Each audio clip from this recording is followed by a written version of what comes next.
evolusi dari Charles Darwin pun ketiga, teori evolusi dari Charles Darwin pun punya pengaruh besar terhadap Sigmund Freud, terutama ide Darwin mengenai ketidaksadaran, konflik mental, pentingnya mimpi, perkembangan anak, dan dorongan seksual. Perkembangan psikoanalisis. Yang pertama ada free analytic.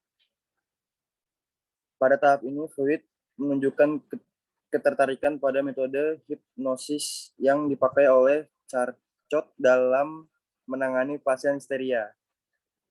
Yang kedua, psikoanalisis proper. Tahap yang menggunakan metode free assessment, Freud mulai menyadari bahwa masalah psikologis bukan disebabkan masalah-masalah neurologis, tapi lebih karena konflik yang tidak disadari, terutama konflik yang berhubungan dengan seksualitas. Yang ketiga, mulainya gerakan psikoanalisis.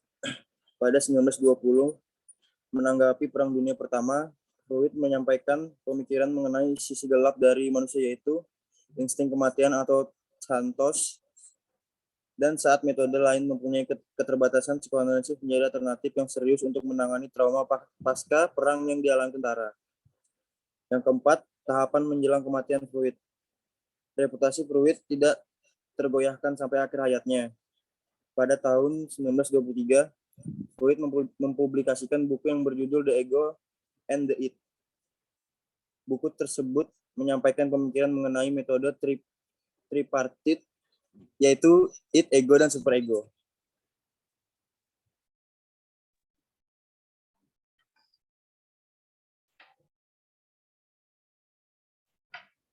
Selanjutnya ada Sigmund Freud. Awalnya Freud Hergenhan 2009 menyebutkan adanya tingkatan kesadaran. Ada kesadaran konsius, prakesadaran prekonsius, dan ketidaksadaran unconscious. Dalam perjalanannya, Freud kemudian merevisi pandangan tersebut menurut Freud, Vinay and King 2003, Hergenhan 2009. Struktur kepribadian manusia itu terdiri dari 3 elemen, ID, ego, dan superego. Mekanisme pertahanan diri ketika dihadapkan pada situasi yang tidak bisa diatasi ego akan mengalami kecemasan. Kecemasan tersebut sebetulnya bersifat biologis yang merupakan mekanisme adaptasi ketika ego tidak lagi sanggup mengatasi situasi. Untuk mengatasi kecemasan neurotik dan kecemasan moral, ada beberapa mekanisme pertahanan diri yang dilakukan oleh ego. Yang pertama, ada represi. Kedua, displacement. Ketiga, proyeksi. Keempat, regresi. Yang kelima, reaksi formasi. Tahapan perkembangan psikoseksual. Yang pertama ada oral stage, usia 0 sampai 18 bulan. Tahapan sumber kepuasan seksualnya berasal dari mulut. Yang kedua, anal stage, usia 18 bulan sampai 36 bulan. Tahapan yang bersumber kepuasan seksualnya dari anus. Yang ketiga, phallic stage, usia 3 sampai 6 tahun. Tahapan yang bersumber kepuasan seksualnya dari alat kelamin. Yang keempat, latency stage, usia 6 sampai 12 tahun. Tahapan ini ditandai dengan rasa ingin tahu yang sangat besar. Yang kelima, genital stage, usia 12 tahun ke atas. Tahapan ini anak sibuk dalam menjalin relasi dengan teman sebayanya. Next.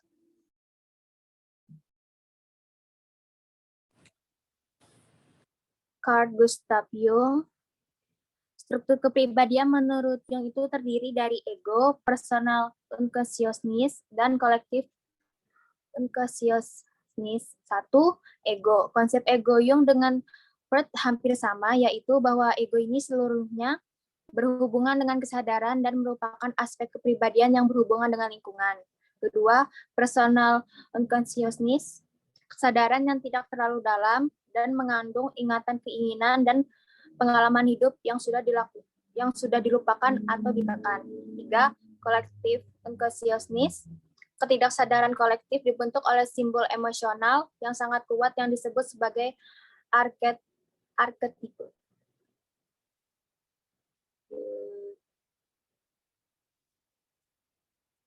Arketipe sendiri adalah pengalaman umum yang biasa dilalui manusia, yang dicatat dan diturunkan dalam bentuk kecenderungan untuk merespon secara emosional terhadap pengalaman tertentu. Dalam konsepsi Jung, arketipe itu banyak jenisnya, yang terkenal antara lain persona, animus dan anima, shadow, dan self. Tipologi psikologis berdasarkan dua komponen pokok. Satu, yaitu tipe extrovert. Orang dengan tipe E ini memiliki karakteristik yang mudah bergaul, ekspresif, banyak bicara, dan menyukai tugas kelompok. Kedua, tipe introvert. Orang dengan tipe I ini lebih suka menahan diri, pendiam, dan tidak banyak bicara, lebih baik belajar dengan membaca, dan suka belajar sendiri. Next.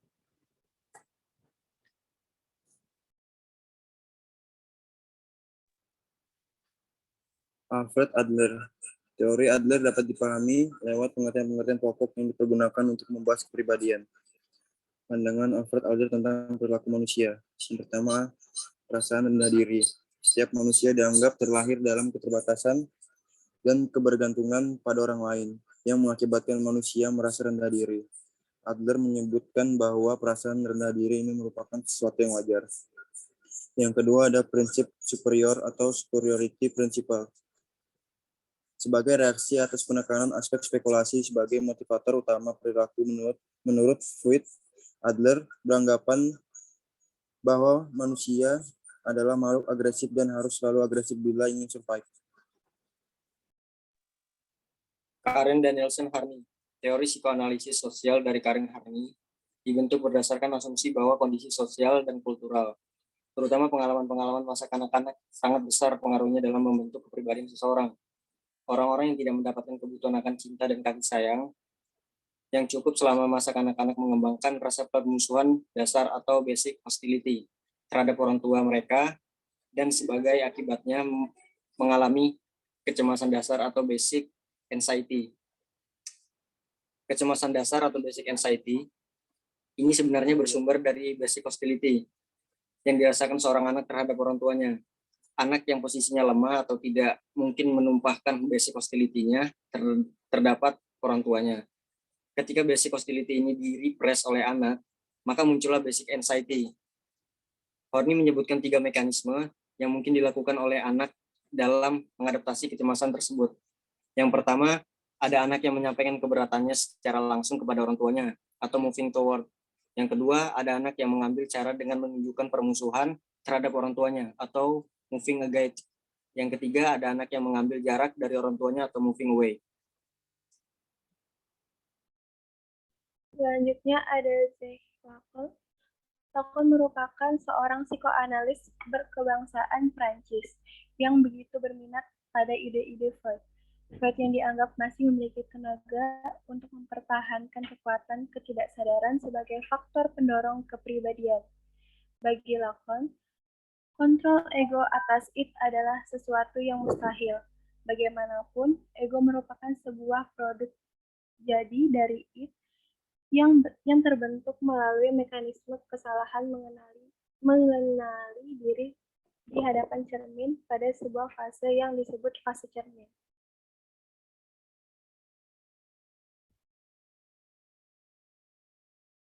Pemikiran Lacan antara lain mirror stage. Mirror stage ini merupakan tahapan ketika identitas seseorang sudah terbentuk. Seperti halnya Freud. Lacan pun meyakini adanya tahapan-tahapan perkembangan psikoseksual.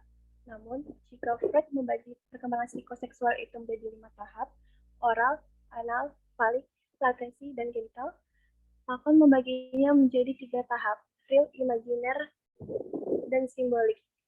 Untuk tahapan real, itu adalah tahapan di mana kita memiliki rasa kepengurangan, karena kita selalu terpenuhi. Maksudnya terpenuhi itu kayak sesuatu yang kita butuhkan itu terpenuhi oleh ibu gitu saat kita kecil. Misalnya kebutuhan ASI. Dan jenis tindakan afeksi lainnya itu contohnya ada tindakan yang didominasi oleh perasaan atau emosi tanpa adanya perencanaan yang sadar. Contohnya itu bayi yang sedang menangis kelaparan. Lanjut di tahap imajiner, Pada tahap ini, bayi sudah mulai menyadari keterpisahan dirinya dengan ibunya. Hal ini juga menyebabkan fase kebutuhan menjadi fase permintaan. Apabila permintaan si bayi tidak terpenuhi, maka bayi akan menangis. Lacan menemukan teori ini seperti bayangan cermin atau mirror stage. Ia menggunakan perumpamaan bayi yang mengenali bayangannya di cermin. Tahap imajiner ini ditandai ketika anak mencoba untuk mengidentifikasi siapakah dirinya, karena dia baru menyadari bahwa dirinya itu bukan ibunya. Jadi si anak mulai menyadari sesuatu yang kurang dari dirinya. Yang awalnya tadi ia menyadari bahwa dia hanya memikirkan kalau ibunya itu merupakan satu kesatuan dengan dirinya. Tetapi pada tahap ini, bayi itu mulai menyadari bahwa dirinya itu bukanlah satu kesatuan dengan ibunya. Jadi pertanyaan mengenai siapa dirinya itu mendorong anak tersebut untuk mencari tahu siapakah dirinya ketika si bayi melihat dirinya di depan cermin. Lalu tahap simbolik itu atau tahap dewasa ini merupakan tahap yang terjadi pada individu yang sudah mengenal bahasa dan berbicara setelah tahap imajiner tadi. Si bayi masuk ke dalam tahap simbolik. Dari sini anak atau individual atau objek atau subjek tersebut yang sifatnya masih ikut, tidak tahu siapa dirinya karena dia dipaksa atau didorong masuk ke dalam dunia bahasa atau dunia makna. Jadi, dalam fase ini, si anak atau si subjek itu diberi makna, kemudian makna memberi budaya, memberi perilaku, dan segalanya. Kemudian dari sana harus menuruti segala aturan-aturan simbol, aturan budaya, aturan sosial, dan lain sebagainya. Kemudian juga anak dipaksa untuk memahami agama, anak dipaksa untuk memahami moral, dipaksa untuk memahami aturan, dan lain sebagainya. Sekian dari saya kembalikan ke Dimas. Baiklah teman-teman, selanjutnya ke sesi yang ketiga. Ada sesi tanya jawab buat teman-teman yang ingin bertanya, silahkan.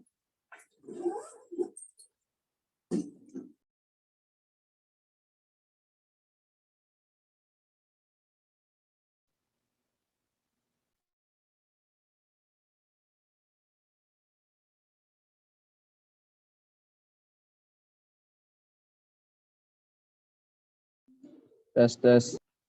Ya, silakan Chandra.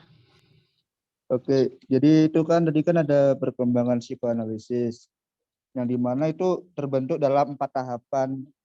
Nah, tahap pertama tuh apa sih? Bisa dijelaskan lebih rinci? Terima kasih.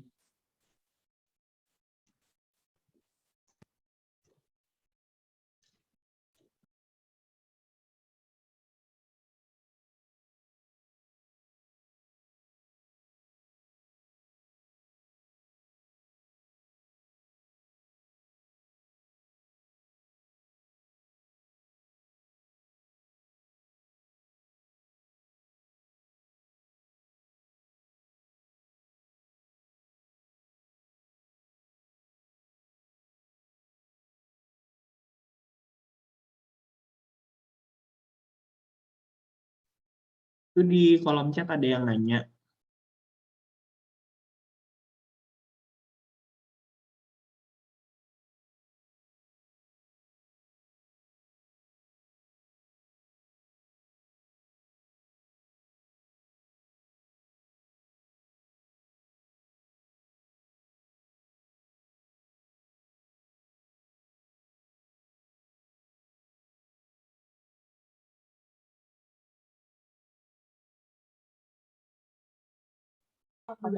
Tadi dia kan di sebelah kita betul, baru bilang oh boleh.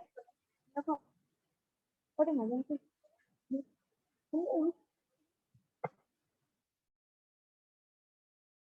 Izin jawab pertanyaannya Chandra ya. Jadi Chandra nanyanya yang perkembangan tahap pertama ya, yang pre-analitik. Itu kan?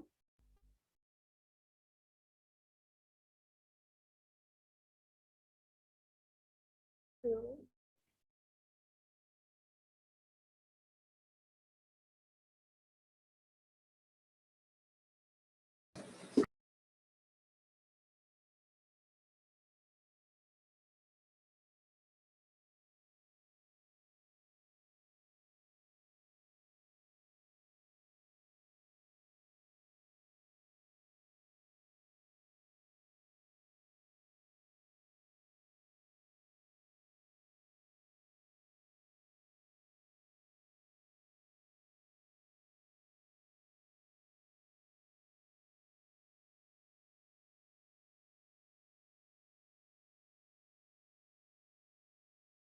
Jangan terlalu lama ya dijawabnya ya.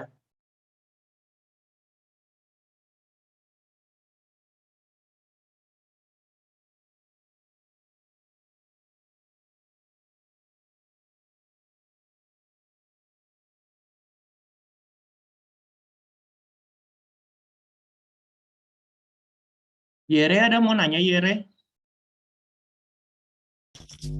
Ada, tapi Nah, nanti ya. ke yang Ah, ya lain. udah.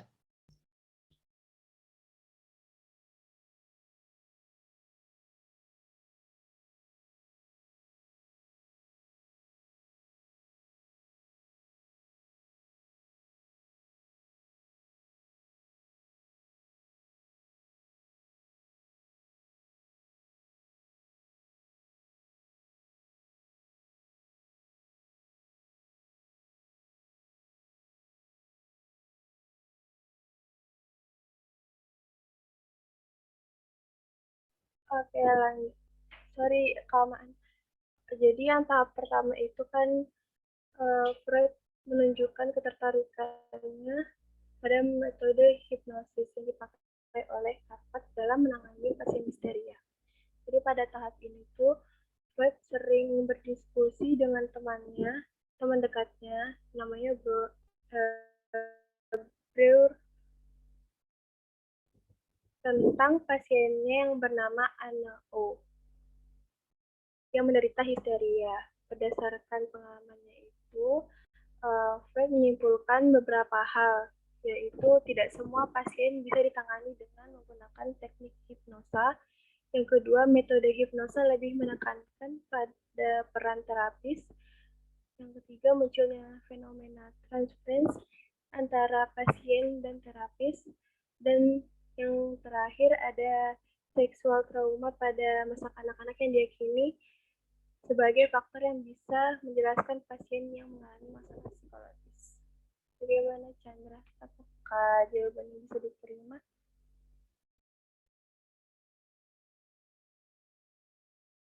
Chandra?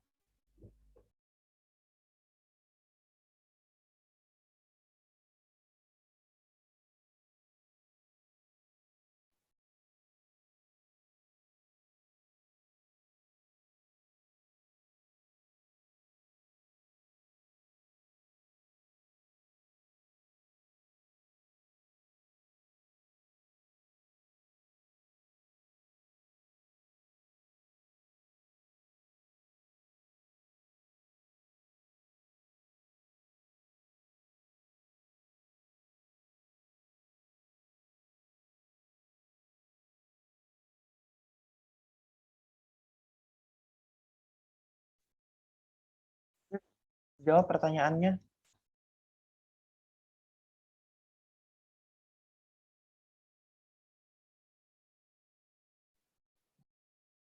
Saya akan menjawab pertanyaan dari Intan. Jelaskan mekanisme pertahanan diri yang dilakukan oleh Sigmund Freud.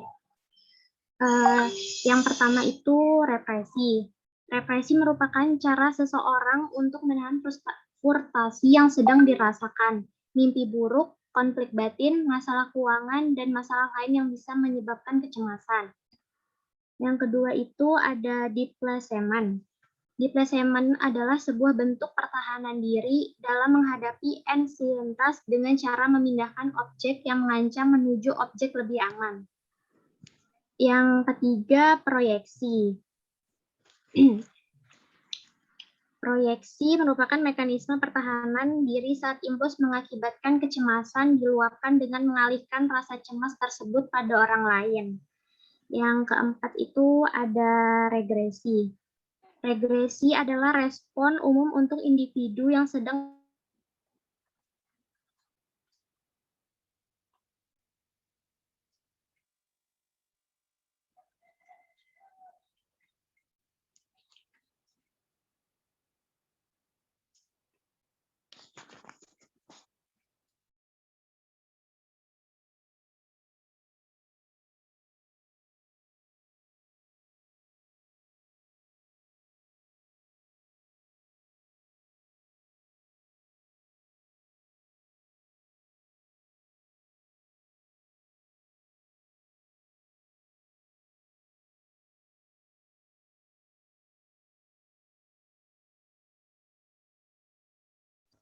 Mungkin teman-teman yang lain boleh ngelanjutin jawaban dari si siapa tadi, Firda ya.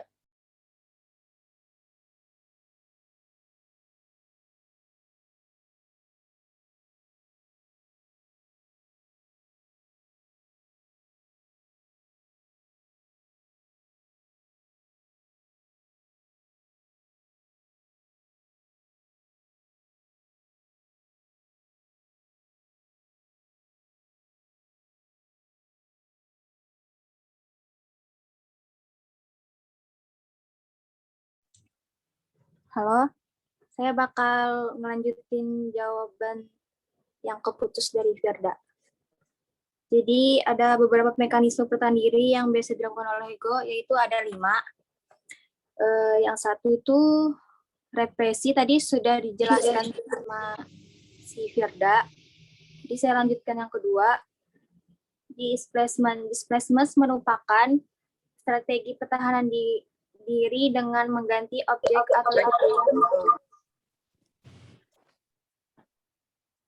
atau tujuan yang menimbulkan kecemasan dengan tujuan yang tidak menimbulkan kecemasan. Ketiga, proyeksi. Proyeksi merupakan strategi pertahanan diri dengan menyelamatkan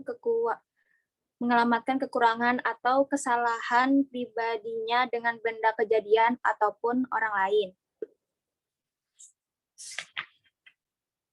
Yang keempat, regresi. Regresi merupakan strategi pertahanan diri dengan kembali ke tahap perkembangan sebelumnya.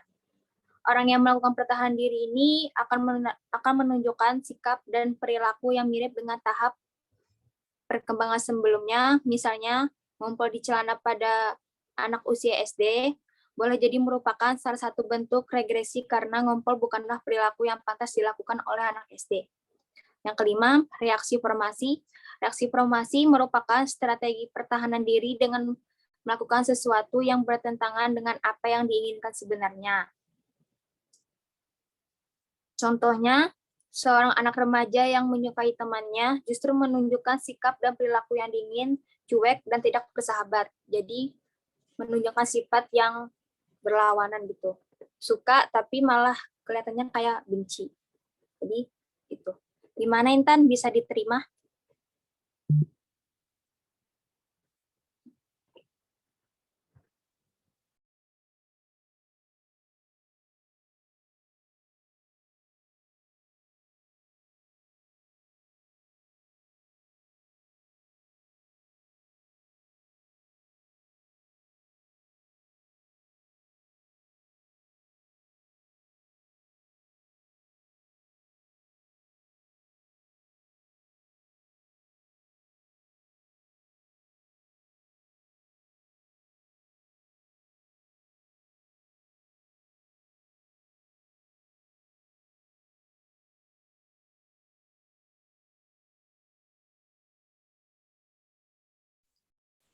Yud, dijawab. Pertanyaan-pertanyaannya masih banyak tuh yang belum dijawab. Belum lagi masih ada yang mau nanya tuh.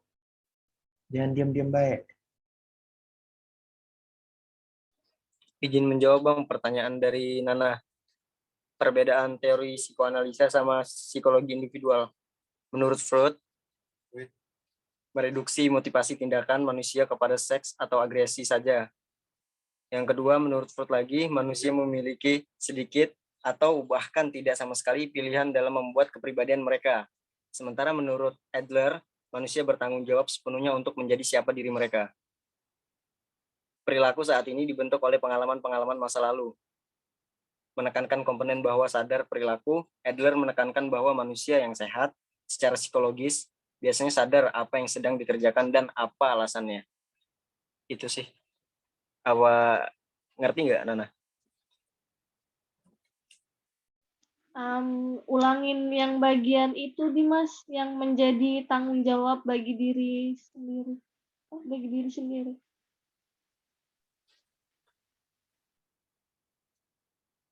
Kenapa, Nana? Kan tadi kamu ada bilang loh yang menjadi tanggung jawab itu.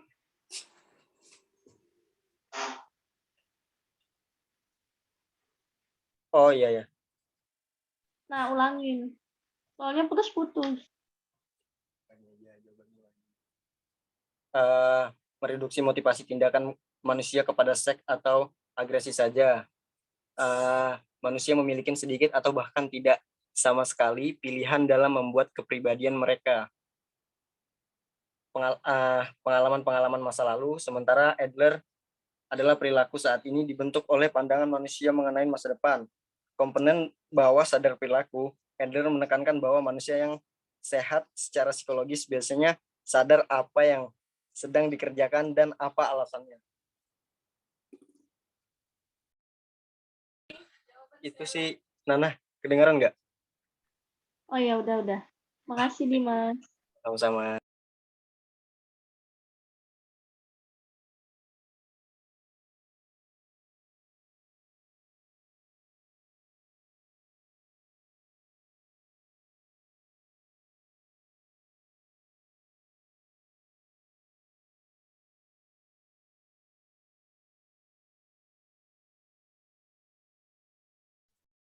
Ya, lanjut dijawab pertanyaan-pertanyaannya. Itu ada yang nanya apa ini maksud dengan basic hostility dan mengapa basic hostility menjadi sumber dari basic anxiety. Terus ada yang nanya kenapa Freud merumuskan bahwa gangguan psikologis itu bersumber dari masalah-masalah seksual. Sama ada yang nanya juga, tolong dijelaskan mekanisme pertahanan diri oleh ego.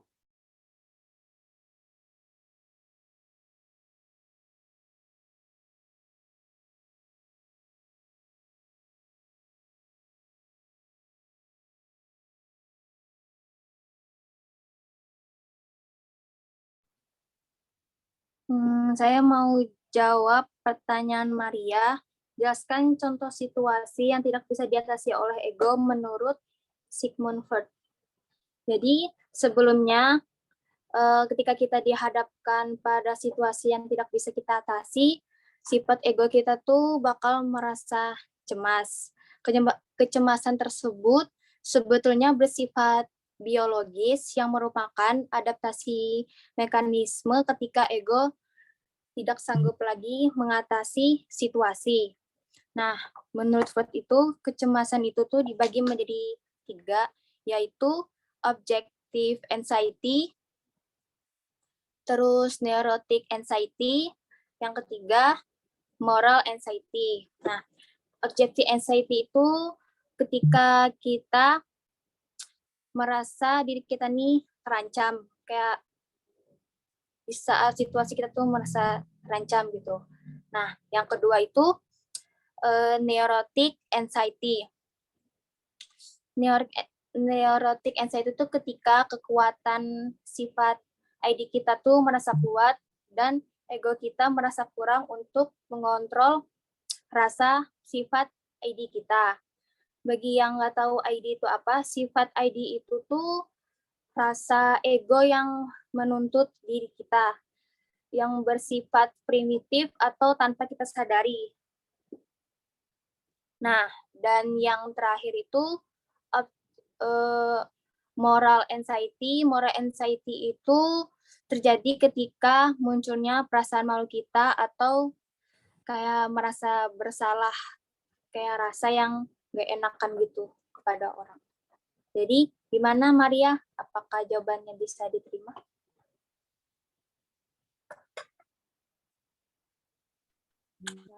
Makasih ya. Oke, makasih.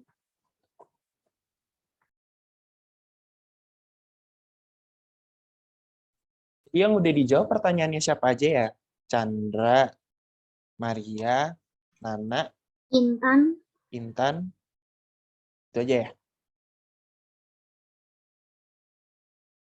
Ya, kayak itu aja, Kak. Oh, oke.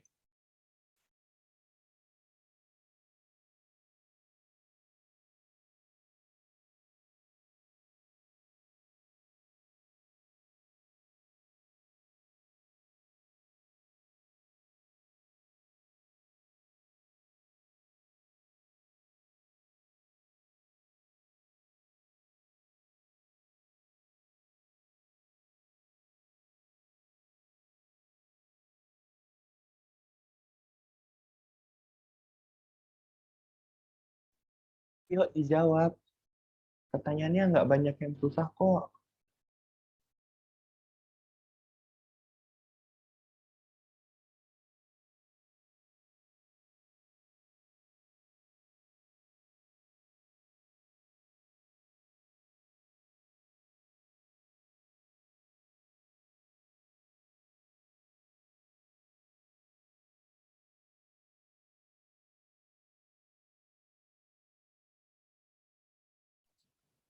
Saya mau jawab pertanyaan dari Yosefa. Ini pertanyaan Yosefa ini mirip sama pertanyaan Intan tadi. Mekanisme pertahanan diri. Jadi itu tuh ada 5. Yang pertama itu represi. Represi itu merupakan strategi pertahanan diri dengan menekan memori, pikiran, dan persepsi yang membahayakan diri ke dalam ketidaksadaran. Yang kedua, displacement. Displacement ini merupakan strategi pertahanan diri dengan mengganti objek atau tujuan yang menimbulkan kecemasan dengan tujuan yang tidak menimbulkan kecemasan. Ketiga, proyeksi. Proyeksi merupakan strategi pertahanan diri dengan mengalamatkan kekurangan atau kesalahan pribadinya kepada benda, kejadian, ataupun orang lain. Yang keempat, regresi. Regresi merupakan strategi pertahanan diri dengan kembali ke tahap perkembangan sebelumnya. Terus yang kelima, terakhir, reaksi formasi. Reaksi formasi merupakan strategi pertahanan diri dengan melakukan sesuatu yang bertentangan dengan apa yang diinginkan sebenarnya. Gimana ya, Yosefa? Apakah bisa diterima? Untuk poin keempat, Ya.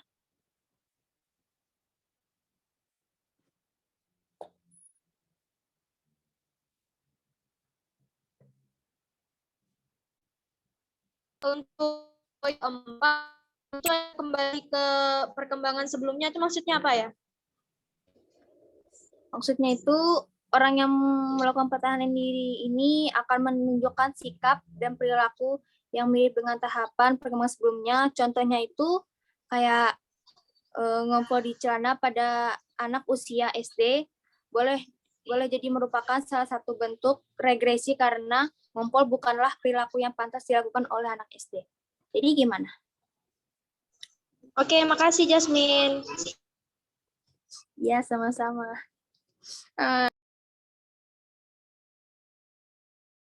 Mau jawab pertanyaannya Valentin. Nah, itu kan apa yang dimaksud dengan basic hostility? Basic hostility itu kondisi terjebak pada diri anak antara rasa ketergantungan pada orang tua dan penolakan terhadap orang tua. Itu seperti rasa tidak suka, benci, dan marah pada orang tua. Nah, basic hostility ini digeneralisasikan menjadi sikap terhadap lingkungan sosial. Anak akan memandang lingkungan dengan cara yang negatif karena menganggap lingkungan telah menyakiti dirinya. Yang kemudian akan muncullah basic anxiety, yaitu perasaan-perasaan helpless, tidak berdaya, kekhawatiran, kecemasan menghadapi lingkungan. Bagaimana? Jawabannya bisa diterima. Coba bisa diulang ke yang basic hostility tadi? Kemana? Yang basic hostility. Basic hostility itu kondisi terjebak pada diri anak antara rasa ketergantungan pada orang tua dan penolakan terhadap orang tua. Itu kayak rasa tidak suka, benci, dan marah pada orang tuanya. Nah, basic hostility ini tuh menjadi sikap digeneralisasikan menjadi sikap terhadap lingkungan sosial. Anak akan memandang lingkungan dengan cara yang negatif karena menganggap lingkungan telah menyakiti dirinya. Gimana? Kurang jelas lagi. Oh, udah. Makasih ya. Thank you.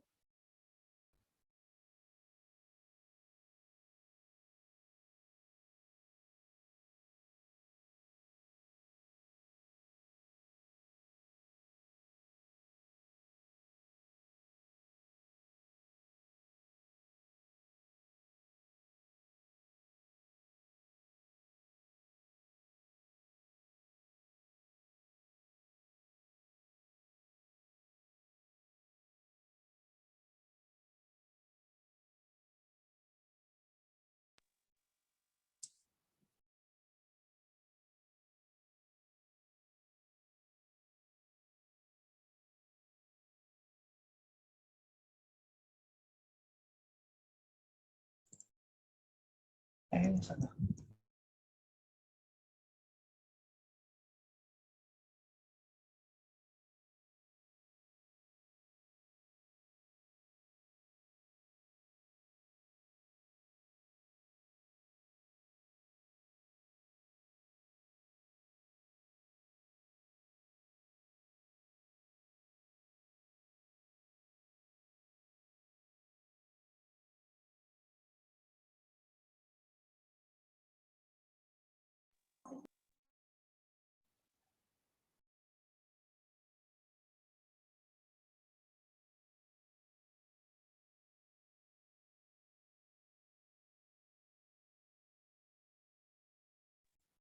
Jawab. Diam-diam baik lu. Mau jawab pertanyaan dari Stella. Bagaimana cara menangani trauma yang dialami tentara dengan metode psikoanalisis? Caranya dengan menggunakan prosedur konseling traumatik, ego state therapy.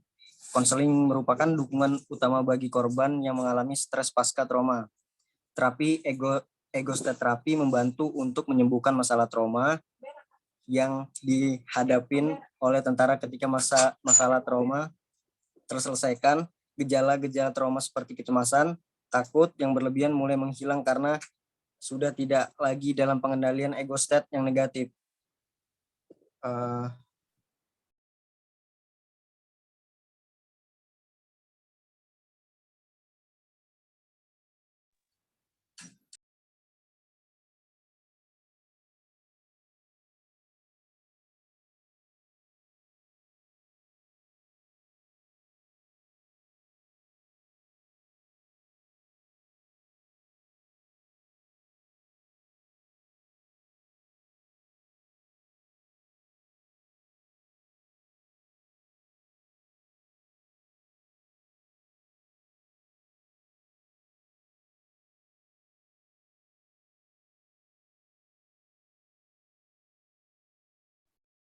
Sudah atau belum?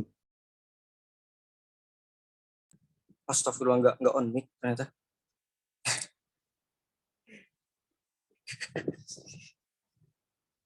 Maaf Bang ya. Nggak on mic ternyata. Jadi selanjutnya tadi pertanyaannya, apakah trauma itu bisa sembuh total atau sewaktu-waktu bisa muncul kembali?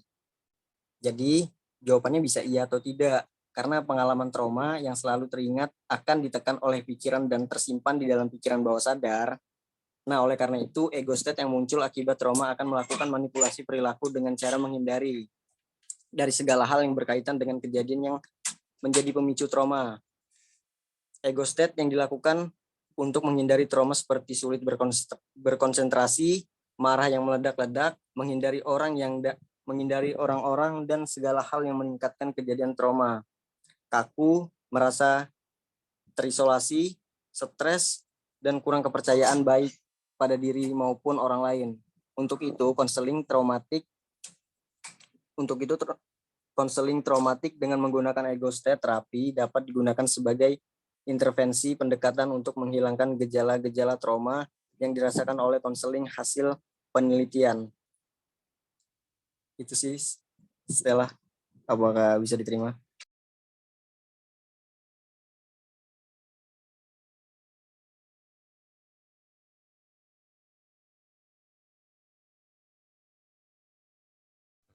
Gimana Stella? Aman? Stella, Iya, Kak. aman? Aman. Kak. Makasih. Iya, sama-sama.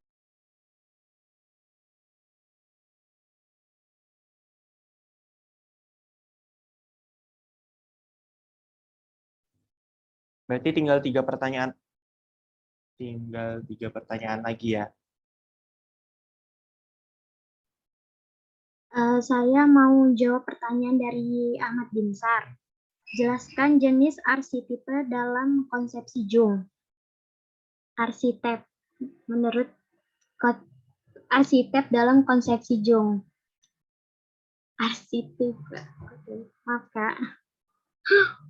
Menurut Jung, arsitek ini merupakan kerangka perseptual dan emosional yang mendorong seseorang untuk memiliki pandangan dan pengalaman emosional tertentu Hergehen 2009 dan merupakan hasil evolusi pada struktur biologis dalam otak manusia Tyler 2009.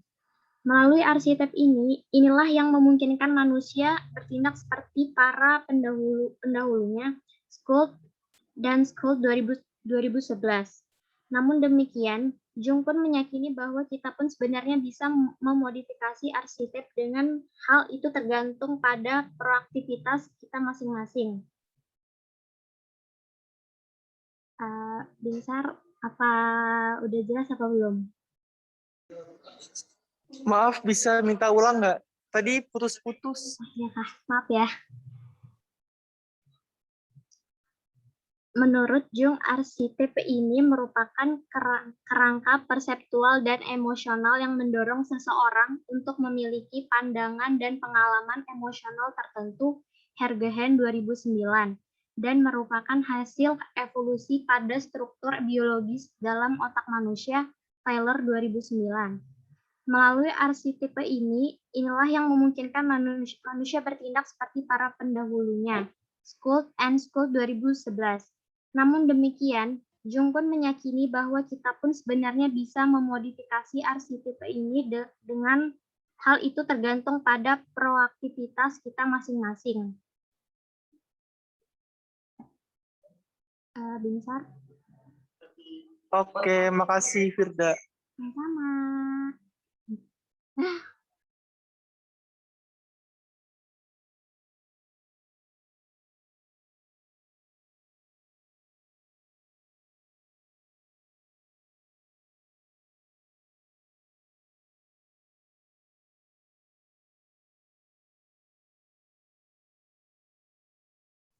Lanjut, masih ada pertanyaannya media sama Deko yang belum jawab.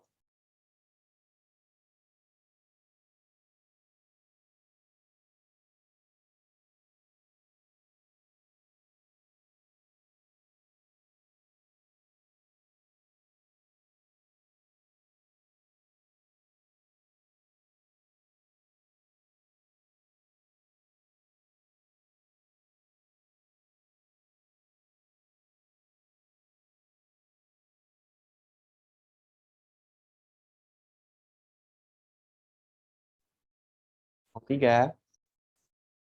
Ayo kelompok 3. Itu Atabil Ilham dari tadi nggak ada jawab. Mungkin bisa dijawab.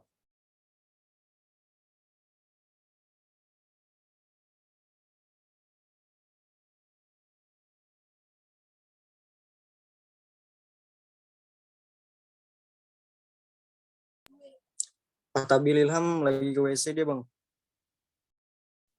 Lama ya dia di WC ya, sejam perasaan dia di WC.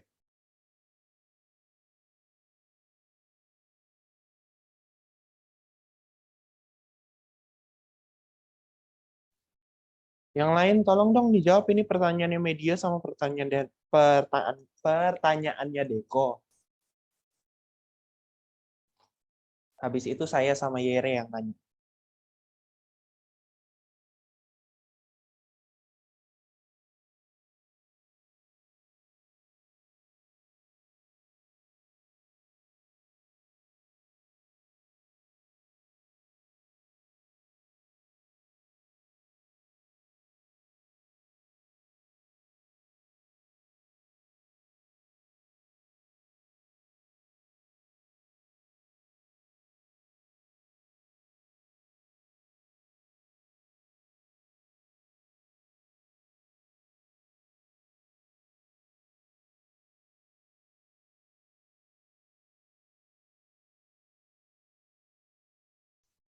Yang lagi di dalam kelas jangan sibuk ngobrol sendiri.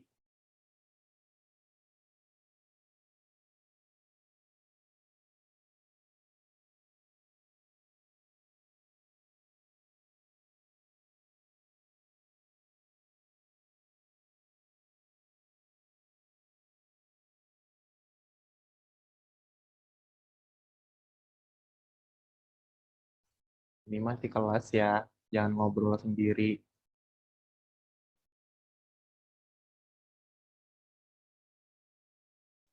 Ayo kelompok 3, selesaikan.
Masih lama kah? Kelompok 3.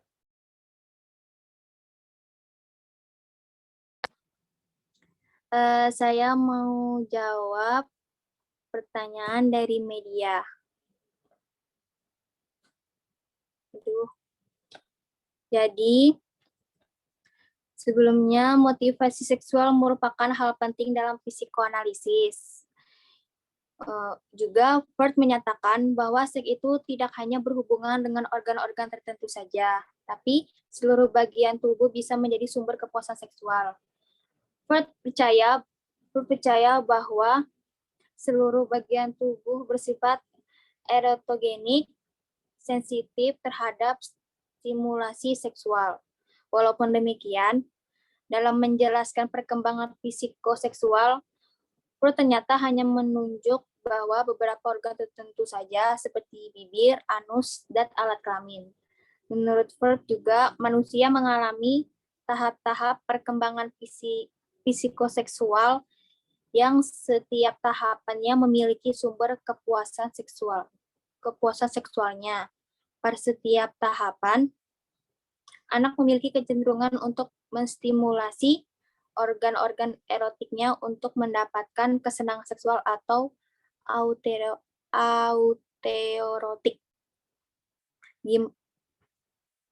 Gimana media? Bisa diterima jawabannya? Oke. Makasih. Salah.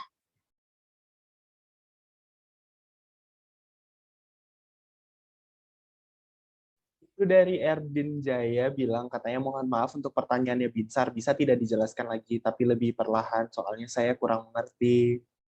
Tuh pertanyaan dari si bro.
Ayo dijawab.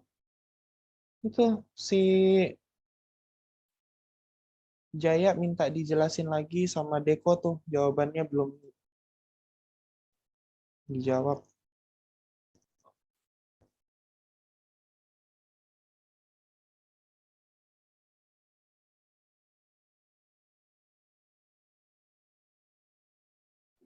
Kalau Kak, maaf mau tanya. Apa? Mohon maaf sebelumnya saya off cam. Kalau misalnya membantu menjawab kelompok lain itu nggak apa-apa kah? Sebenarnya sih nggak masalah ya, berarti yang dapat nilai kamu, bukan mereka. Kamu jawab. Oke. Saya tanya sih Kak. Kirain kamu jawab. Maaf Kak.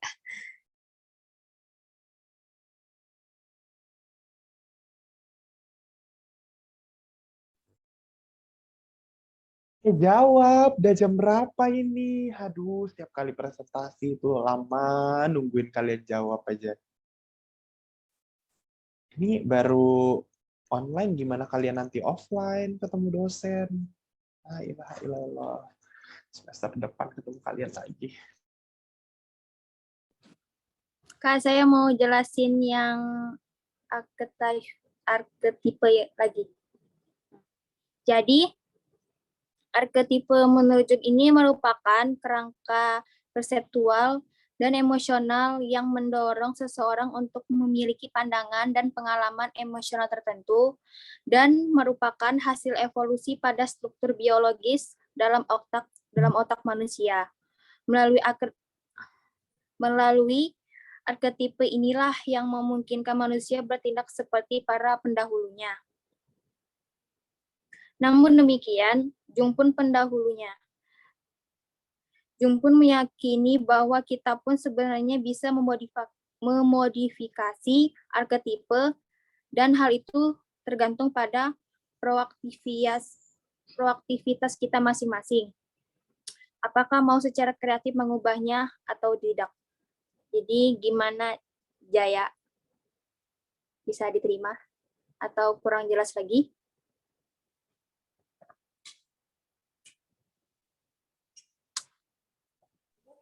Jadi tadi ada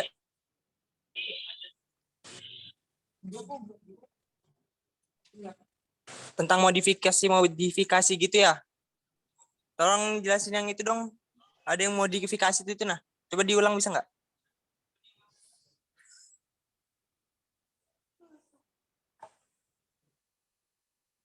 Jadi yang modifikasi arketipe itu tuh tergantung pada proaktivitas kita masing-masing. Apakah mau secara kreatif mengubahnya atau tidak. Jadi dari dirimu sendiri, kamu tuh mau mengubah modifikasi itu. Proaktivitas. Proaktivitas kita masing-masing. Oh, proaktivitas. Jadi gimana? Oke. Oke. Ya, bisa. Proaktivitas yang bagaimana ya?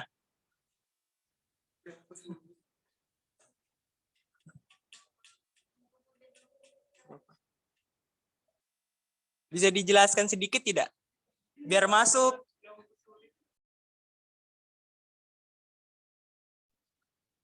Kasih aku waktu buat cari jawabannya ya. Oke.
Jai?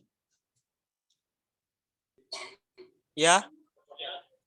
Kan itu kan di situ kan disebutnya tuh memodifikasi, bisa memodifikasi arketipe. Nah, terus itu tergantung pada proaktivitas kita masing-masing. Jadi tuh proaktivitas itu tuh kayak menurutmu sendiri, nah mau modifikasinya tuh kayak gimana gitu. Namanya modifikasi kan berarti tuh menurutmu, kamu tuh maunya yang gimana gitu loh. Mungkin begitu maksudnya. Gimana?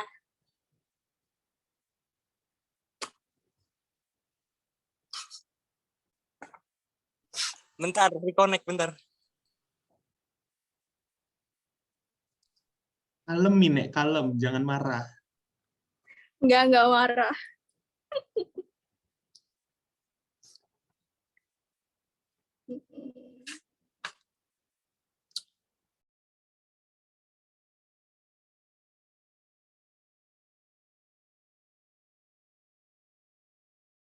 Jadi memodifikasi itu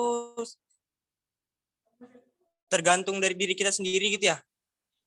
Iya, kan namanya memodifikasi. Kamu tahu memodifikasi kan?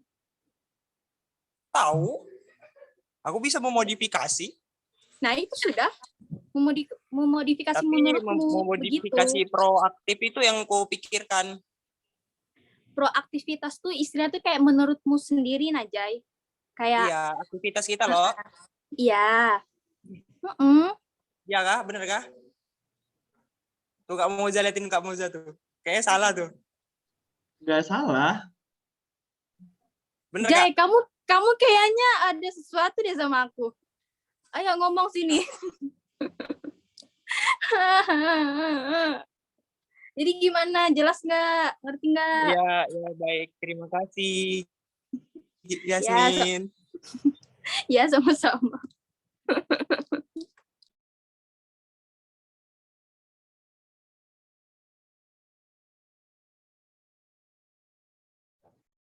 Oke, berarti pertanyaannya Deko aja yang belum dijawab ya. Ya nggak sih? Takut salah aku.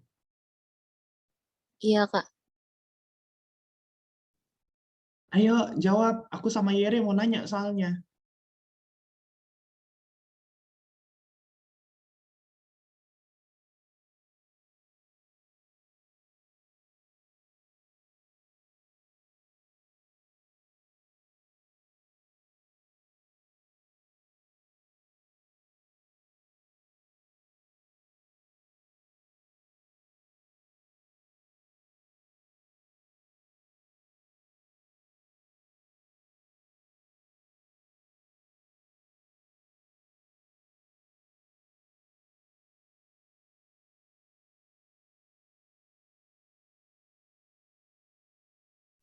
Nih, kalau kalian kelamaan, sempat aku menggibah di Instagram Live ini.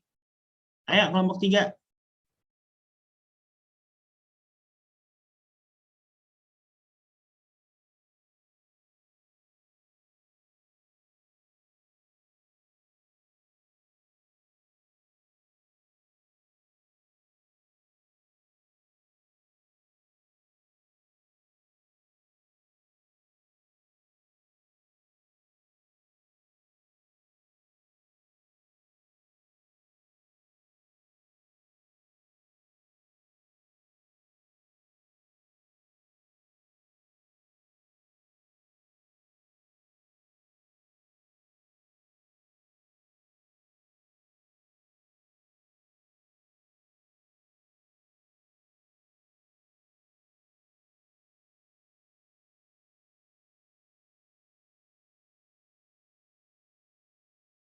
Oke, sambil nunggu kelompok 3 jawab pertanyaannya Deko, aku pengen ngelurusin yang soal pertanyaannya Erdin tadi soal proaktivitas yang disebut sama Jasmine.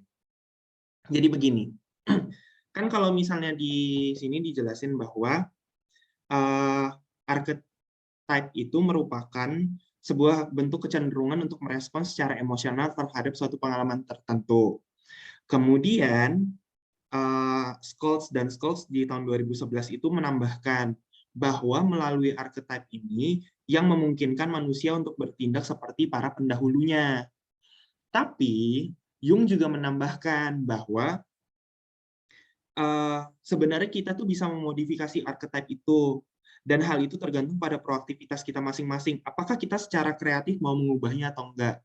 Jadi kalau misalnya yang aku pahami dari kalimat yang ada tersebut, jadi sebenarnya kayak gini loh, kita tuh punya kecenderungan untuk mengikuti apa yang pendahulu kita tuh lakukan, ya kan? Tapi Jung itu bilang bahwa kita tuh kalau misalnya kita proaktif, kita mau ganti, kita mau memodifikasi kecenderungan respon tersebut, itu juga bisa gitu loh. Nah, maksudnya proaktivitas itu whether kamu mau atau enggak gitu loh. Kalau kamu enggak mau ya udah berarti kamu merespon suatu pengalaman itu dengan cara-cara yang sudah ada gitu. Tapi kalau misalnya memang kamu mau merespon dengan yang kamu modifikasi itu juga bisa gitu. Walaupun juga sebenarnya aku harus ngasih tahu ke kelompok 3 bahwa penjelasan mereka tentang archetype itu masih kurang.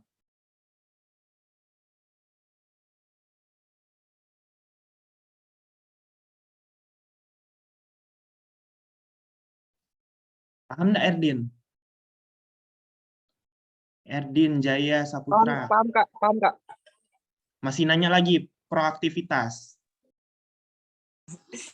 Tidak. Oke.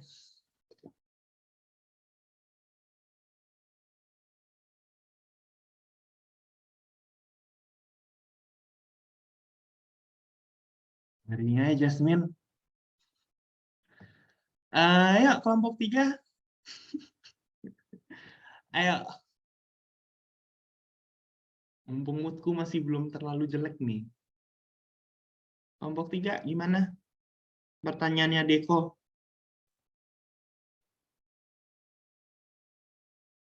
Mau jawab, Bang, pertanyaannya Deko. Menurut saya itu bisa dibantah pendekatan psikoanalisis dalam mengenai trauma pasca perang berguna karena dengan memahami struktur penyusunan kepribadian atau ex-prajurit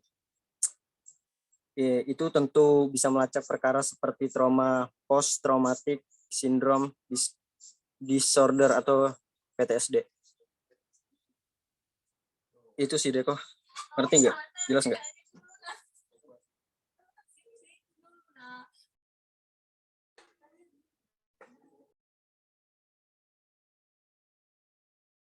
Deko gimana, Mohon Deko? maaf, Dimas.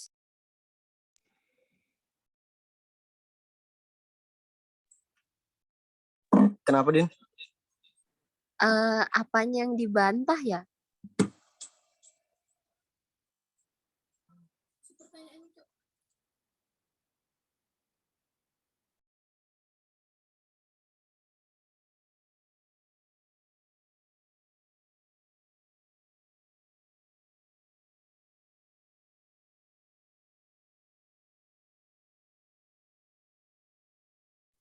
Jadi yang dibantah itu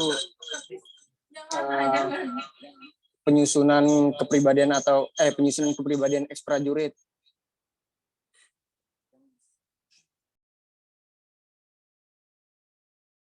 Bentar, pertanyaannya kan mengapa psikoanalisis dikatakan menjadi alternatif untuk menangani trauma pasca perang? Apa yang dibantah?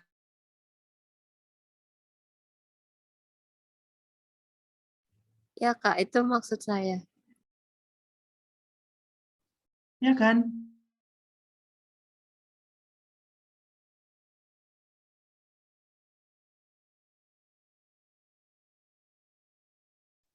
Nggak apa-apa, kalau nggak bisa dijawab nggak apa-apa kok.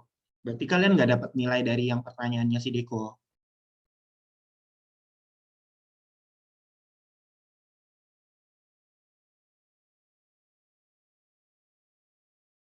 Gimana?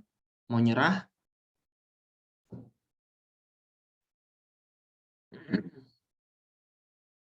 Kalau kalian nggak bisa jawab, ntar aku masukin aja ya di UTS ya.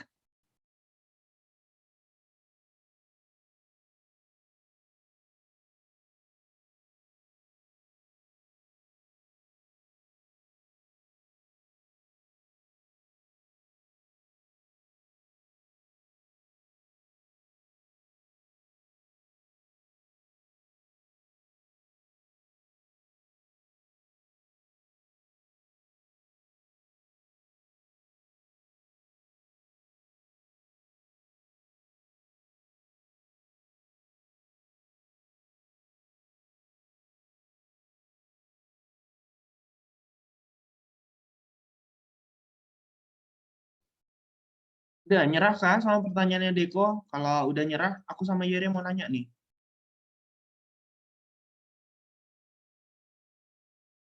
Halo, setengah jam loh kalian nyari jawaban.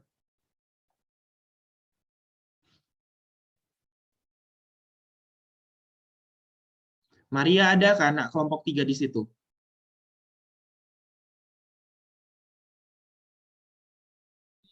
Nggak ada, Kak. Oke. Gimana kelompok 3?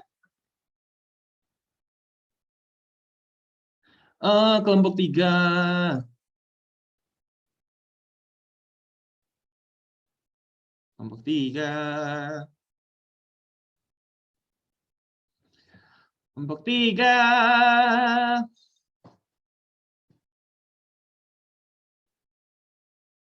Nggak ada ke kelompok 3 ini. Nggak kedengaran kah suaraku?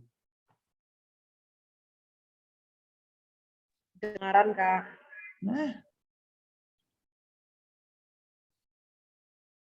Ayo. Ya Kak, kelompok 3 nyerah sama pertanyaannya Deko. Nah, udah gitu. Oke, thank you yang udah bertanya. Kalau gitu kita masuk ke sesi pertanyaan terakhir. Yere, mau nanya apa tadi? Mau tanya tentang ini. Kan tadi kan dijelasin di awal yang tentang teorinya Freud itu kan disusun berdasarkan dia juga dipengaruhi dari teori Darwin ya kan. Nah, kalian bisa jelasin nggak bagian teori mana dari Darwin yang dipakai yang di apa ya bilangnya ya dipakai Freud gitu loh untuk mengembangkan teorinya. Aja kah? Itu dulu. Nah, oke, itu dulu. Udah kalau kayak gitu, itu pertanyaan dari Yere. Pertanyaanku tolong dicatat ya, agak panjang soalnya. Pertanyaanku, tolong jelaskan id, ego, super ego. Itu tadi belum dijelasin. Terus animus, anima, persona, itu tadi belum dijelasin juga. Sama asosiasi bebas menurut Freud itu apa?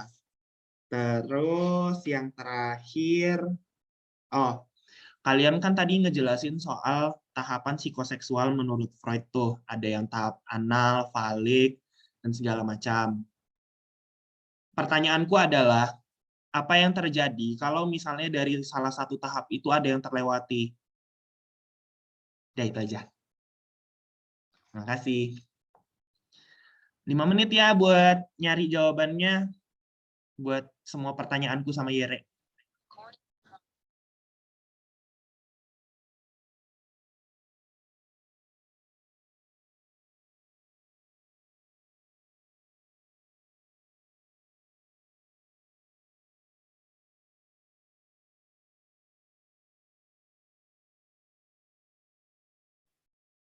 Kak, mau jawab pertanyaannya kamu, yang pertanyaan terakhir, yang bagaimana jika seseorang melewati tahapan psikoseksualnya ya, Kak?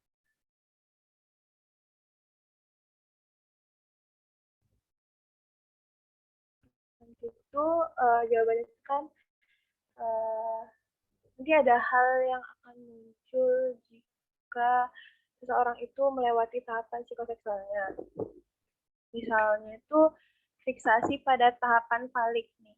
Tahapan falik itu kan terjadi di usia 3-6 tahun ya Kak ya. Tahapan yang bersumber kepuasan seksualnya dari alat kelamin. Nah, Freud itu bilang kalau tahapan itu tidak diselesaikan, maka akan muncul yang namanya Oedipus complex. Nah, Oedipus kompleks itu apa? Oedipus kompleks itu adalah anak laki-laki yang mengalami kecemburuan pada ayah mereka. Jadi si anak laki-laki ini merasa bahwa dia itu harus melindungi ibunya. Atau misalnya fiksasi pada masa falik. Itu juga bisa menyebabkan agresivitas dalam hal seksualitas, Kak. Jadi ya orang itu gimana ya bahasanya? Lebih gitu. Terangsang kali ya. Jadinya gampang birahi gitu. Ya, karena pada masa balik itu kan kepuasan seksualitasnya kan dari alat kelamin. Nah, ketika tidak di-training dengan baik, ya jadinya dia harus memenuhi kebutuhan itu. Bagaimana, Kak? Fiksasi itu apa? Fiksasi itu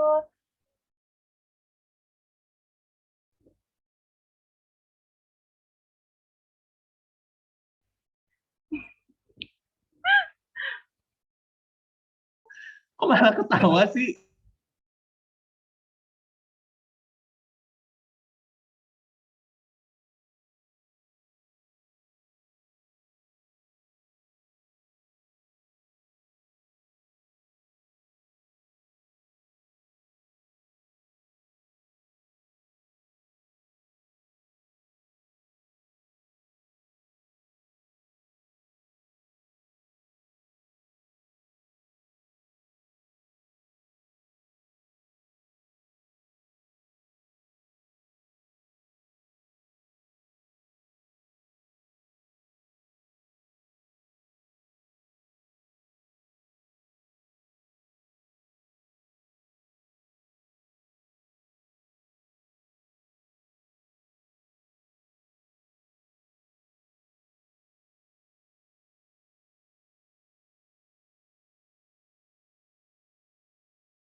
Apa? Klasifikasi itu berhentinya perkembangan suatu bagian dari pribadi seseorang. Yakin? Hmm, Yakin nggak? insya Allah yakin. Ya udah, ketemu di UTS ya nanti soalnya. Oke, Kak.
Ya, ayo jawab guys, 15 menit lagi.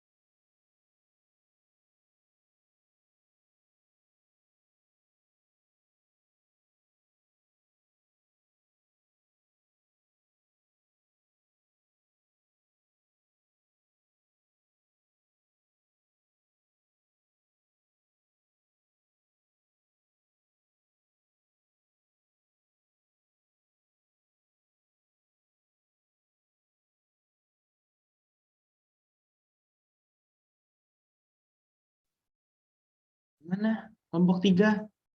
Itu pertanyaannya mudah-mudah semua loh. Kak, saya mau jawab yang ID dan superego. It ego, super ego. Oh ya, it dan superego. Jadi it itu adalah dorongan yang bersumber dari it tersebut itu sifatnya primitif atau hal yang kita lakukan itu tanpa kita sadari, kayak rasa lapar atau haus. Jadi itu di saat kita lapar atau haus, kita tuh kayak harus tuntaskan gitu rasa haus kita. Kalau misalnya kita nggak nuntaskan rasa haus kita tuh kayak rasanya tuh yang kayak nggak puas gitu. Jadi harus tertuntaskan apa yang kita mau. Nah, jadi itu jadi jika belum terpenuhi, dorongan tersebut akan selalu berupaya untuk dipenuhi. It ini dikendalikan oleh prinsip kesenangan.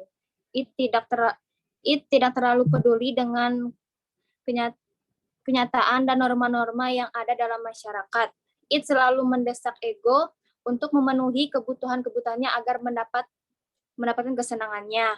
It tidak bisa membedakan antara kenyataan dan ilusi. Proses ini kemudian dinamai Freud dengan primary process thinking.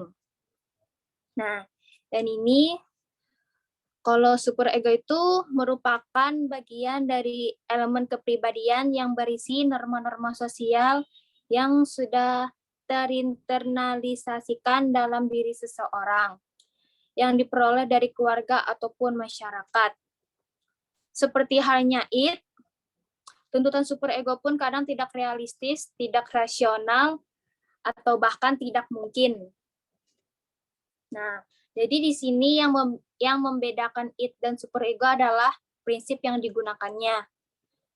Jika it menggunakan prinsip kesenangan, superego menggunakan yang sebaliknya, yaitu prinsip kesempurnaan atau reality principle. Jadi begitu jawaban dari id dan superego. Terus ego apa? Ego? Ya. Ego. Kalau ego itu adalah menjaga keseimbangan kepribadian antara id dan superego. Gitu. Maksudnya gimana?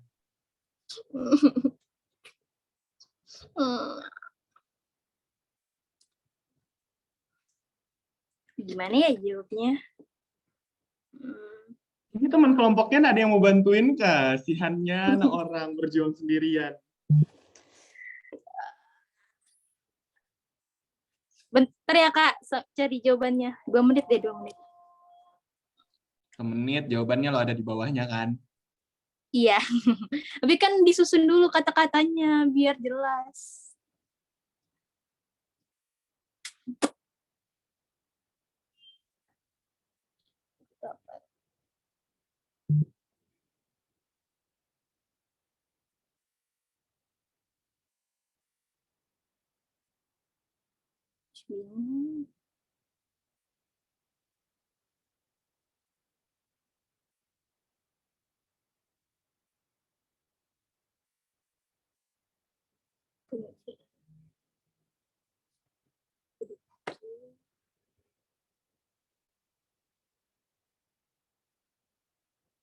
Nah, jadi itu kan ego itu menjaga keseimbangan antara id dan superego.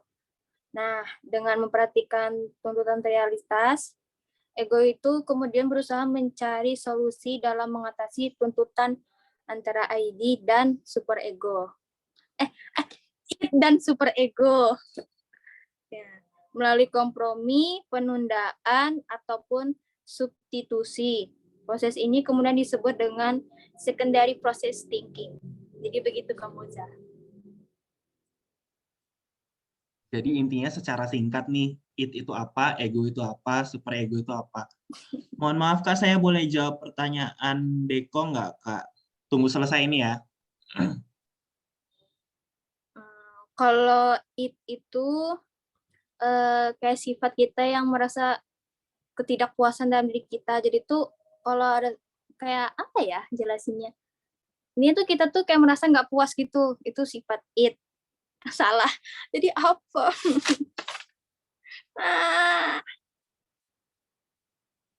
It itu kayak mendesak ego untuk memenuhi kebutuhan yang kita mau gitu loh Kak.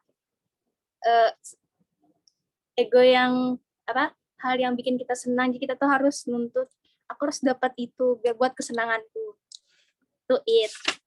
Kalau super ego, nih super ego. Kalau super ego itu menuntut ego kita itu untuk merealisasikan keinginan-keinginannya seperti halnya it. Tuntutan super ego itu kayak kadang tidak realistis, tidak rasional, bahkan yang kayak tidak mungkin. Contohnya kayak halu. Kalau ego itu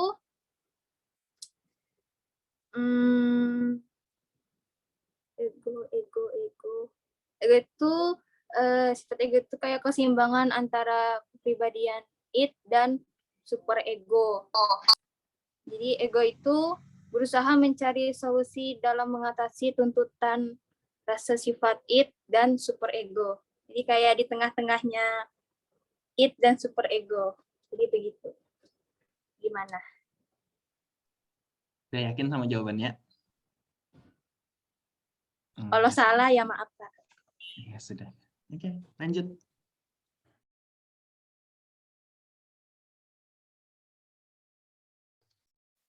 Pertanyaanku berarti tinggal 1 sama pertanyaan Yere belum selesai ya. Tadi Chandra mau jawab, Chandra mau coba jawab pertanyaannya Deko ya? Iya Kak.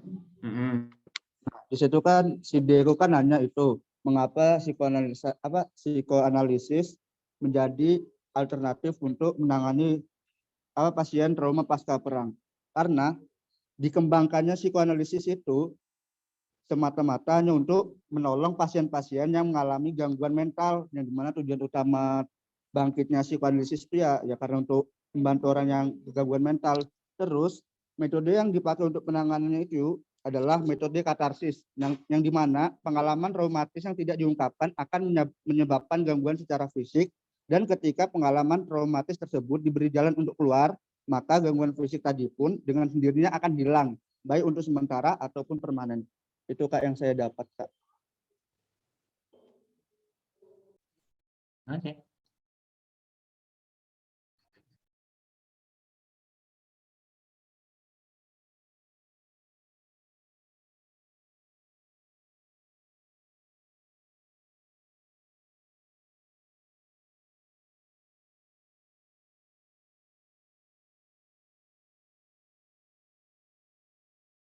Kelompok 3 lanjut. Hai Abi.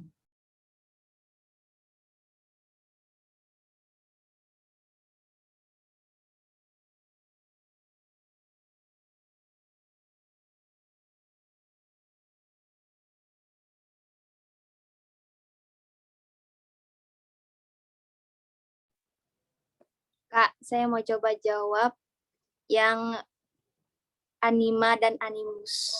Kelompokmu yang lain nggak ada, Kak? Kamu aja Kak yang mau dapat nilai ini.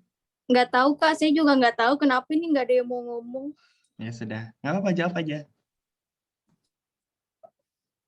Jadi anima dan animus itu merupakan archetype yang berkaitan dengan kecenderungan kita untuk memiliki karakteristik jenis kelamin yang berseberangan. Kalau anima itu adalah seorang laki-laki yang memiliki karakteristik maskulin, tapi juga memiliki karakteristik yang feminim. Sebaliknya pun animus juga gitu. Ya, perempuan yang memiliki karakteristik feminim juga memiliki karakteristik yang maskulin. Jadi konsep anima dan animus menurut Jung itu tuh bahwa kita itu punya dua karakteristik, kayak punya dua sifat gitu.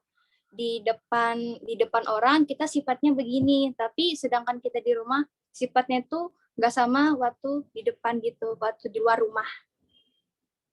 Jadi kita tuh punya dua karakteristik gitu, nah Kak. Jadi gimana? Jadi gimana menurut kamu, Zah?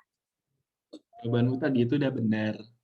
Tapi kamu menambahkan yang kamu nggak perlu tambahkan gitu loh. Udah, stop sampai di situ. Iya. Ya nggak apa-apa, Kak. Aku mencoba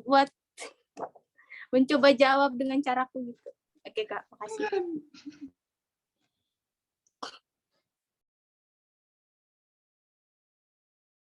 Berarti tinggal persona ya yang belum, sama shadow, sama self.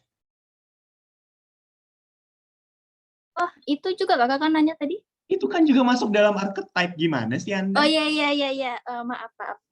Berarti self, shadow, sama shadow ya Kak yang belum? Persona, self, sama shadow. Jadi teman-temanmu juga paham bahwa archetype itu di dalamnya ada animus, anima, persona, shadow, sama self. Gitu. Nggak cuma penjelasan kalian tadi tentang kecenderungan menghadapi sebuah pengalaman. Begitu.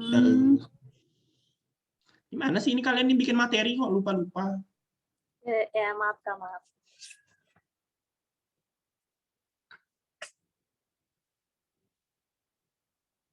Saya mau coba jawab yang persona.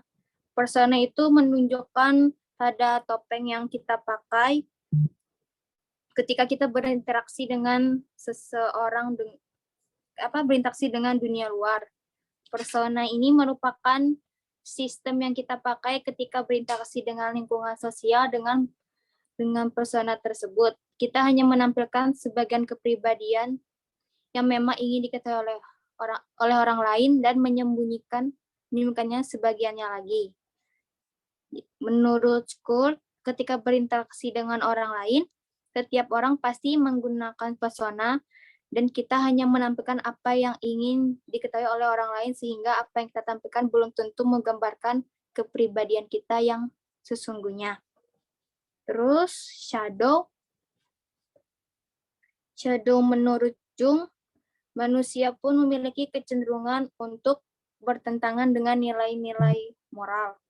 Shadow ini merupakan bagian gelap dari diri manusia dan merupakan warisan dari zaman sebelum manusia.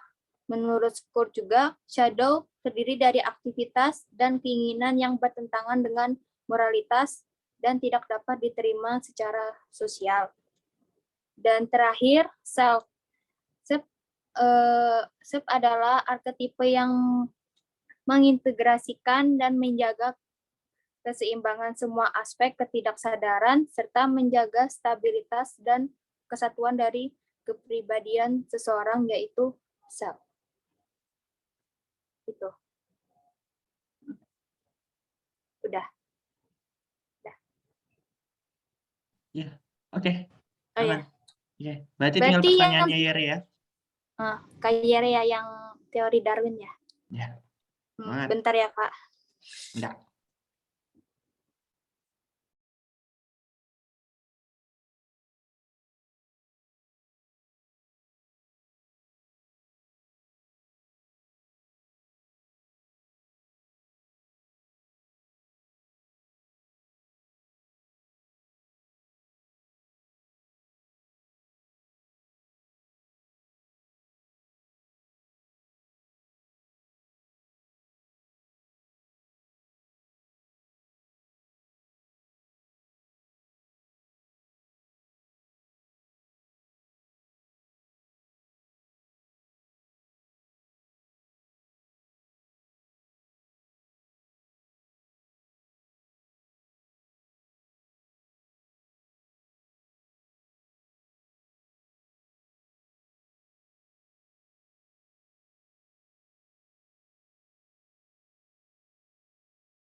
Sudahkah?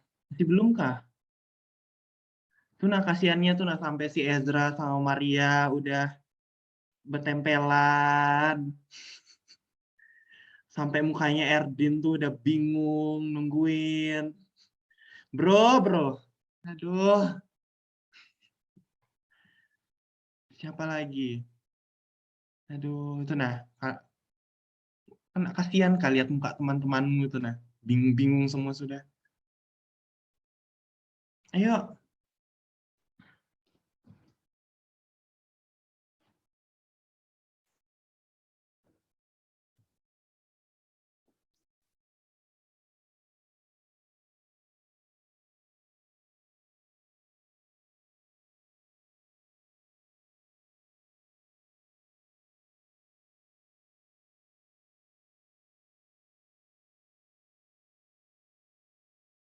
Ini lama kah ini?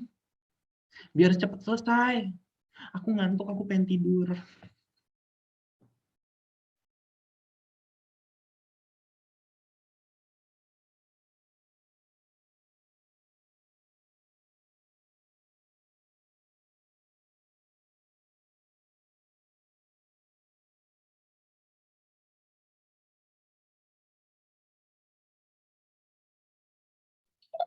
Kak, udah ada jawabannya. Ini kalau misalnya kurang tepat, maaf ya, Kayere. Jadi pemikiran Freud itu tidak lepas dari pengaruh teori evolusi Darwin. Seperti halnya Darwin, Freud meyakini bahwa terdapat kesamaan karakteristik biologis antara manusia dan spesies lainnya. Oleh karena itu, Freud pun meyakini bahwa mengetahui proses alamiah, natural proses, penting dalam memahami proses mental. Selain itu, Freud pun meyakini bahwa manusia pun didorong oleh dorong-dorong biologis yang bersifat innate, yang kemudian disebutnya dengan insting. Jadi gitu. Gimana Kak Yerem?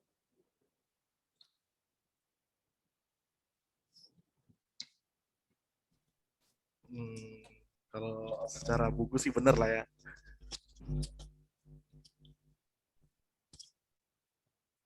Tapi oke lah, kita mungkin cukup sampai situ dulu kali ya, pemahamannya bahwa ya insting itu kan sebenarnya yang paling inti pokok dari Darwin yang diambil kan insting. Kita nih dipengaruhi oleh keinginan keinginan dari dalam kita tuh, insting kita untuk bertahan hidup gitu kan. Termasuk juga satunya adalah intinya ya teori Freud yaitu tentang seksual gitu. Ya itu aja sih mungkin. Thank you ya buat jawaban. Oke, makasih kembali Kak Yerem. Jadi ini sudah semua jawabannya kan kamu Zah? Sebelumnya saya mau minta maaf atas kekurangannya kelompok saya, jawabnya lama apa gimana. Jadi nanti kedepannya kelompok kami bakal lebih baik lagi buat presentasinya. Oke, saya kembalikan ke moderator untuk menutup presentasi hari ini. Makasih. Udah kan? Udah nggak? Udah. Berarti langsung aja tutup, nggak usah pakai moderator. Moderatornya yang nggak tahu kemana. Oh ya Kak, jadi terima kasih buat semuanya yang sudah perhatikan presentasi hari ini. Makasih juga buat yang udah bantu jawab pertanyaan dari teman-temannya.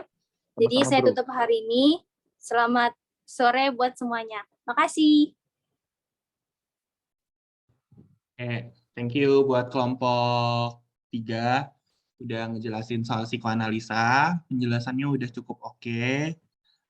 Walaupun ada beberapa yang masih kurang, tapi tadi udah ditambahin juga kan dari sesi tanya jawabnya.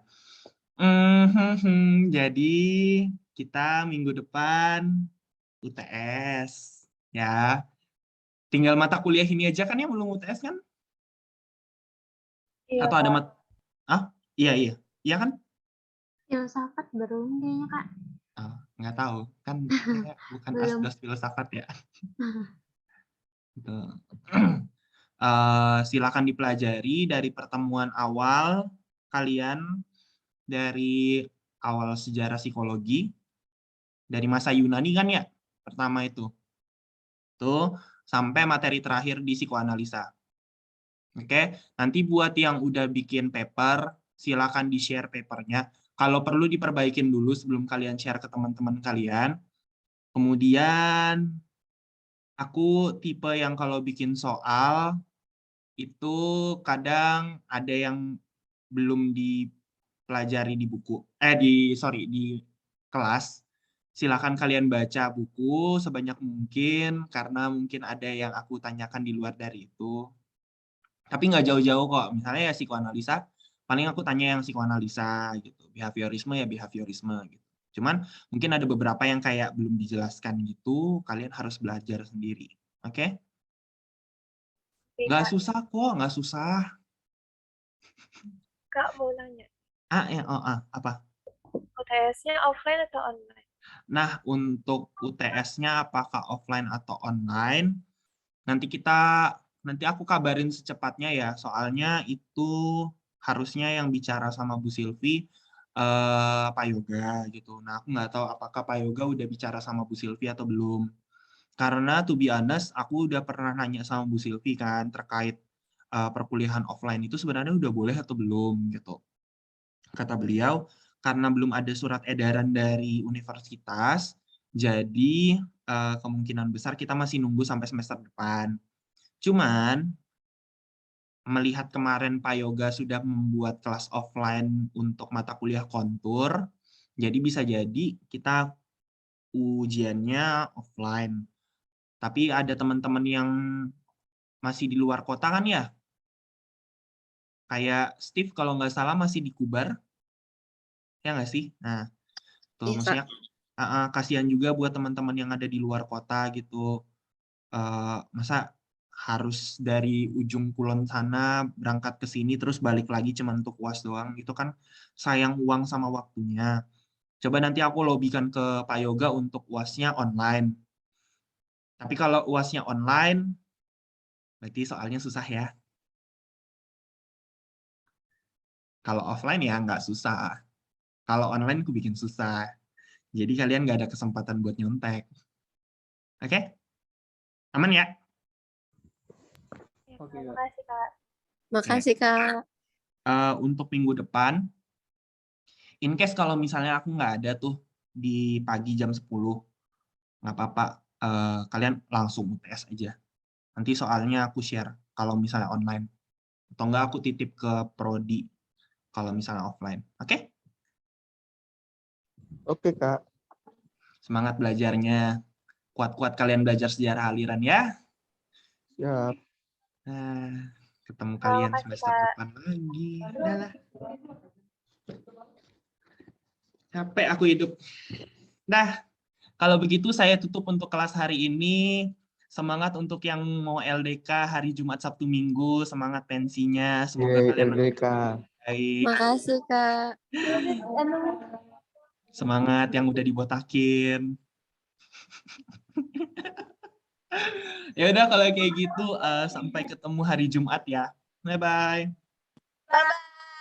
Terima kasih, See you, Kak. Kak Terima kasih, Muda. Kak. Dadah, Kak. Ya Allah, Makasih, kalian Kak. Assalamualaikum. kayak anak SD tuh dah. Nah, bye-bye.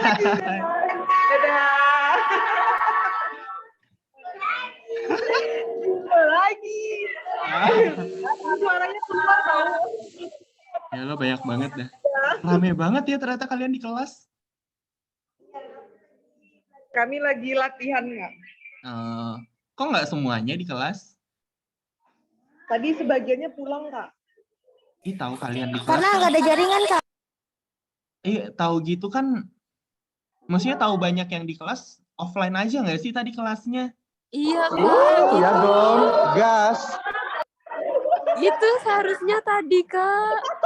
Ya sudahlah. Udah kepalang juga. Ya, Auto.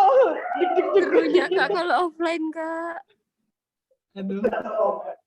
Kita belum Offline tadi tetap nggak bisa masuk juga. Ya nggak apa-apa. Maksudnya kalau misalnya yang bisa offline ya offline. Kalau bisa online ya online gitu. Jangan sedih. Online aja sih.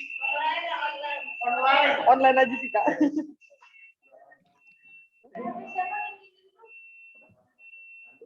Ini kalian mau soalnya susah banget tapi sedikit atau mudah tapi banyak? Mudah tapi banyak. Ya sudah. Oke.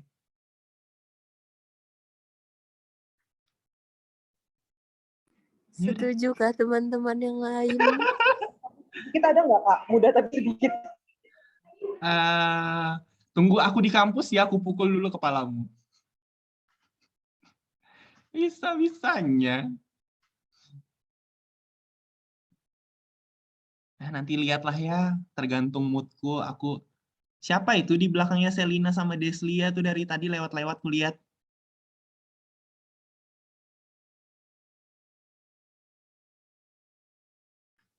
Ya udah, kalian nunggu apa lagi? Keluar dah. Bye. Dadah. Mana tadi? Kamu jangan pencet. Nah, aku end meeting ya. Ya, Kak. Bye-bye. Bye.